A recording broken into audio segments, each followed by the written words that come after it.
Arjun tank হলো ভারতীয় সংস্থা ডিআরডিওর দ্বারা তৈরি একটি তৃতীয় প্রজন্মের মেন ব্যাটেল ট্যাঙ্ক।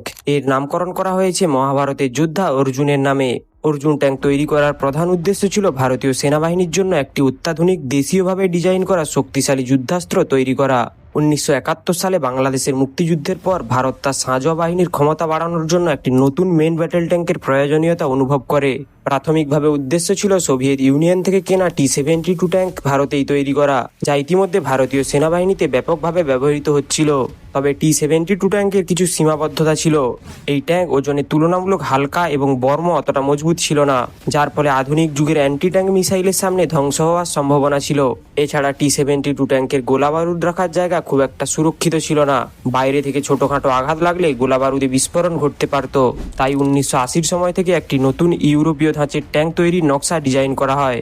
শেষ পর্যন্ত 1996 সালে এসে অর্জুন মেন ব্যাটেল ট্যাঙ্কের ডিজাইন সামনে আসে।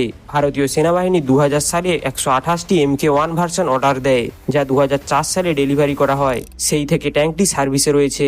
যেহেতু ভারত একটি হেভি ক্যাটাগরির ট্যাঙ্ক চাচ্ছিল এবং রাজস্থান ও পাঞ্জাবের সমতল ভূমিতে লড়াইয়ের মূল লক্ষ্য ছিল, তাই অর্জুন 60 টনের ওপরের ক্যাটাগরিতে বানানো হয়।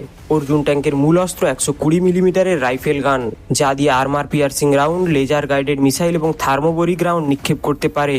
বেশ কিছু মিডিয়া নিউজ অনুসারে অর্জুন ট্যাঙ্ক টেস্টের সময় রাশিয়ান T-90 থেকে অ্যাকিউরেট নিশানা লাগিয়েছিল। এছাড়া ক্রস কান্ট্রি এরিয়াতে T-90 চেয়ে ভালো পারফর্ম করেছে এটি। নির্ভুলভাবে গুলি চালানোর জন্য অটোমেটিক টার্গেট ট্র্যাকিং সিস্টেম রয়েছে। এটি লক্ষ্যবস্তুকে স্বয়ংক্রিয়ভাবে ট্র্যাক করতে সাহায্য করে, যার ফলে ট্যাঙ্কটি যতই নড়ুক গান পয়েন্ট লক্ষ্যবস্তু থেকে সরবে না। এ তো ছিল মেন আর্মামেন্ট। ট্যাঙ্কটি একটি অটোমেটিক মেশিন গান অপারেট করে, যা ভারত ইলেকট্রিকের একটি মেশিনের ওপর বসানো। এর ফলে ট্যাঙ্কের ক্রু বাইরে না এসেও ট্যাঙ্কের ভেতর থেকেই ফায়ার করতে পারবে। লেজার ওয়ার্নিং এবং কাউন্টার মেজার সিস্টেম, এটি শত্রুর লেজার আক্রমণের বিরুদ্ধে ট্যাঙ্ককে রক্ষা করবে এবং স্বয়ংক্রিয়ভাবে স্মোক গ্রেনেড নিক্ষেপ করে ট্যাঙ্কে শত্রুর দৃষ্টি থেকে অদৃশ্য করে ফেলবে।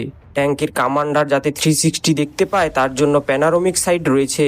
এতে ট্যাঙ্কের পেছন থেকে লুকিয়ে হামলা চালানো অসম্ভব হবে। 2021 সালে ভারতীয় সেনাবাহিনী 118টি অর্জুন ট্যাঙ্কের লেটেস্ট ভার্সন MK1 অর্ডার দেয়। 2025-26 সালের মধ্যে সবগুলো ট্যাঙ্ক ডেলিভারি দেওয়ার কথা। এই অর্ডার অর্জুন ট্যাঙ্কের ভবিষ্যৎ অগ্রগতি এবং ভারতের আত্মনির্ভরতার ইঙ্গিত দেয়। আমাদের ভিডিও ভালো লাগলে সাবস্ক্রাইব করতে ভুলবেন না।